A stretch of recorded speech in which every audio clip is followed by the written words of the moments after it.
Olá, agora nós vamos ver um pouquinho sobre o texto oficial.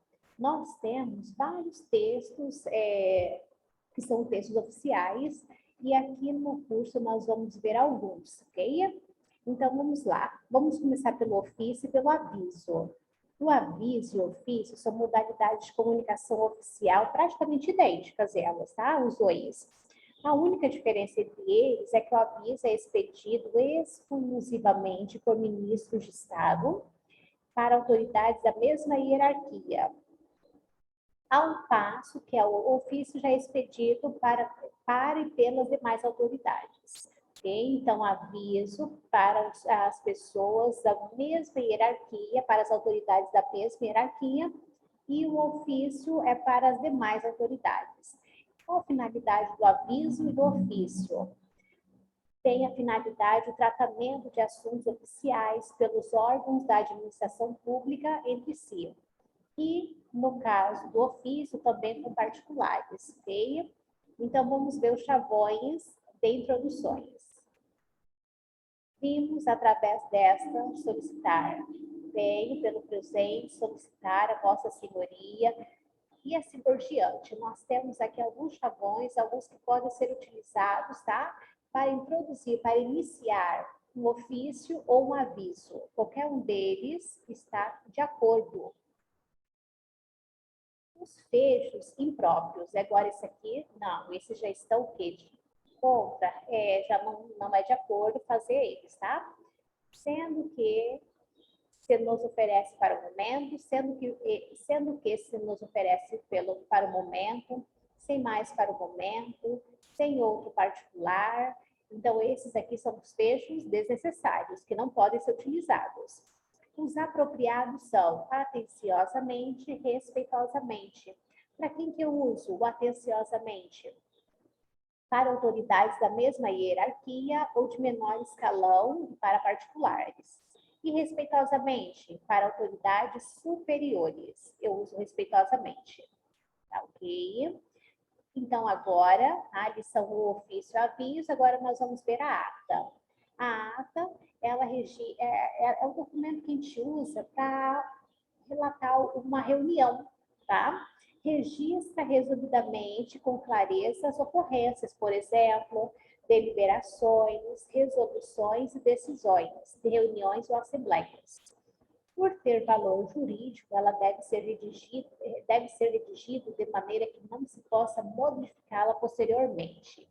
Então, para isso se escreve, não tem parágrafo na ata, sem abreviaturas de palavras ou expressões, com os numerais por extenso, sem emendas ou rasuras, empregando o verbo no tempo pretérito perfeito do indicativo. Então, quando as pessoas vão assinar, quem já assinou sabe como que é, nós separamos os nomes por vírgula e não escreve um embaixo do outro, vai seguindo a linha até a linha acabar, porque ela é utilizada dessa maneira, tá? Para não acontecer o que é um fraude, ela ser modificada.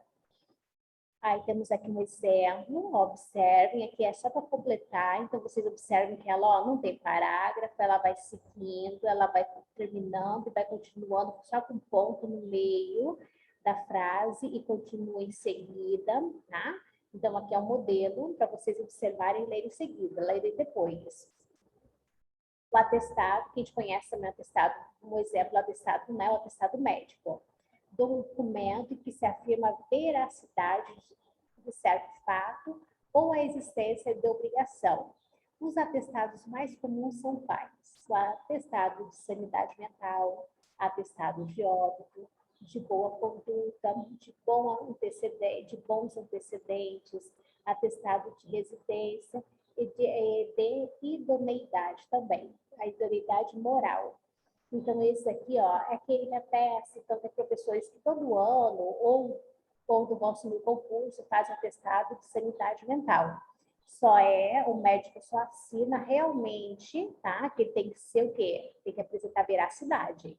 Se realmente o paciente, ele demonstrar que tem uma boa sanidade mental. E os outros atestados que nós acabamos de ver aqui também. Exemplo, tá bom? exemplo de atestado para vocês aqui, como deve ser feito. Em seguida, nós temos a circular. O que é a circular? Talvez esse documento nem todo mundo conhece. É toda a comunicação reproduzida em cópias, igual teor, expedidas a diferentes pessoas, órgãos e entidades, especificamente como documento, e mensagem endereçada simultaneamente a diversos destinatários, para transmitir o quê? Transmitir avisos, ordens ou instruções. Olha lá o exemplo da circular. Todas eu coloquei exemplos para a gente entender como que faz ela, tá? Ali, observa que ela tem um único parágrafo, comunica a Vossa Excelência, por determinação do senhor governador do estado do Paraná, no dia 28 do mês, em pauta, dia do servidor público, o expediente será normal nas repartições públicas do Estado, porém será considerado ponto facultativo no dia 1º de novembro, segunda-feira. A medida não abrangerá serviços que, por sua natureza, não admitem paralisação, atenciosamente, o nome e o cargo, tá? E para quem está encaminhando o documento. A comunicação interna, CI, tá? Muito utilizado nas empresas, esse documento, a comunicação interna. O que seria? Instrumento de comunicação oficial utilizado pelas diversas unidades administrativas da Prefeitura para se comunicarem com a finalidade de encaminhar documentos, transmitir informações, fazer solicitações e outros assuntos. A sua característica principal é a agilidade, a concisão e a clareza. A tramitação da CEI em qualquer órgão deve pautar-se pela rapidez. Então, a CEI tem que ser rápida, porque é um documento interno da empresa. E pela simplicidade dos procedimentos burocráticos.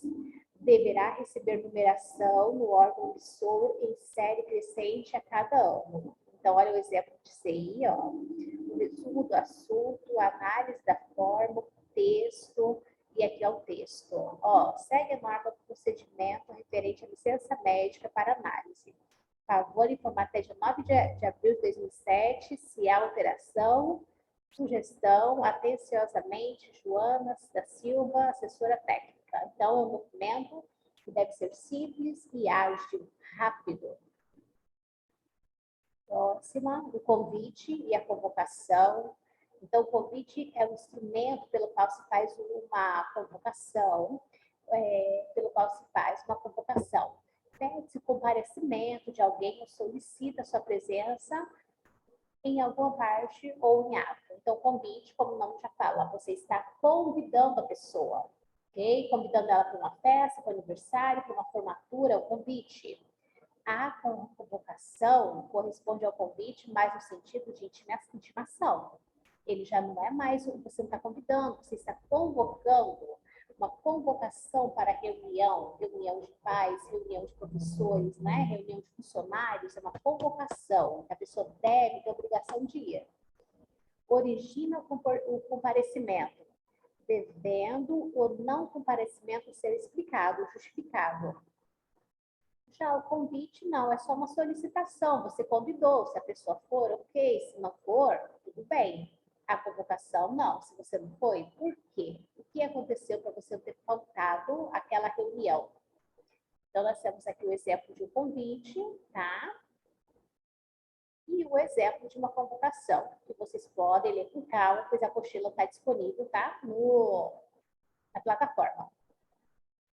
A declaração é o ato de afirmativo de existência ou não de um direito, de um fato, pode ser dado em causa própria ou referir-se a uma outra pessoa, ainda segundo as circunstâncias e a finalidade, toma várias outras denominações, como, por exemplo, declaração de direito, de vontade, de ausência, declaração de crédito, declaração de guerra, declaração de falência, de interdição, declaração de nascimento, declaração de óbito, declaração de renda, que a gente faz todo ano, né? Declaração de princípios, etc. Então, outro exemplo aqui de declaração para vocês. Todos têm os exemplos para a gente poder trabalhar depois com esses exemplos. Uma petição, um requerimento, tá? A petição e o requerimento são sinônimos, ou seja, mesma coisa. O requerimento é a solicitação sob o amparo da lei, mesmo que suposto, e a petição é o pedido sem certeza legal ou sem segurança quanto ao despacho favorável. Quando concorrem duas ou mais pessoas, teremos abaixo-assinado e requerimento coletivo e o memorial, que é a petição coletiva. Tá? Exemplos temos também, tá? Olha o exemplo que nós temos aqui da petição e do requerimento, aqui embaixo, para vocês. Nome, aluna regularmente matriculada no 3º semestre de habilitação desta escola, que quer a certidão de vida escolar relativa aos primeiros e segundo semestres do referido curso. Aguardo o deferimento, Vitória, tal, do ano tal. Beleza? O relatório, esse também é um documento mais comum, é uma descrição de fatos passados, analisados com o objetivo de orientar o serviço interessado ao superior imediato para determinada ação. Então, nós professores fazemos, né? O relatório do aluno, como que foi ele, como foi a vida escolar dele naquele ano, naquele trimestre, no semestre, tá? O relatório não é um ofício desenvolvido, ele é exposição ou narração da atividade ou fatos, com a discriminação de todos os seus aspectos ou elementos. Então, exemplos de relatório, tá? Leiam com calma, prestem atenção. Como que é feito ele? Boletim de ocorrência é um documento oficial, com certeza, tá? O boletim de ocorrência é um documento oficial, pode ser conceituado como sendo um registro ordenado e minucioso das ocorrências que exigem intervenção policial. Aconteceu coisa desagradável em nossa vida, que exige que se faça um boletim de ocorrência, então façam, porque ele é um documento oficial. Ocorrência policial, por sua vez, é todo fato que, de qualquer forma, afete ou possa afetar a ordem pública e que se exija a intervenção policial por meio de ações ou operações. Então, nós temos aqui o exemplo, tá? A estrutura do boletim de ocorrência, quem são os personagens, o que aconteceu, quando, onde, como e por quê. E a ordem, como que foi que aconteceu, a pessoa vai relatar. E vai fazer o quê? Olha o histórico todinho do boletim de ocorrência. Continuando aqui. Então, assim, do jeito que você narrar, vai ser descrito lá no boletim, depois é assinado pelo delegado, pela vítima e pelo escrivão. Ó. Ok. Mais alguns documentos, ainda ali sobre ofício, estou colocando mais alguns, ó, o e-mail, também é um documento oficial. Pelo baixo custo e celeridade, ele se transformou na principal forma de recebimento de documentos oficiais, eu vou enviar, eu preciso enviar, às vezes, um ofício, envio por e-mail, tá? Preciso enviar lá uma declaração, posso enviar por e-mail também. O endereço eletrônico utilizado pelos servidores públicos deve ser oficial, utilizando-se a extensão .gov.br, forma e estrutura flexível não padronizada.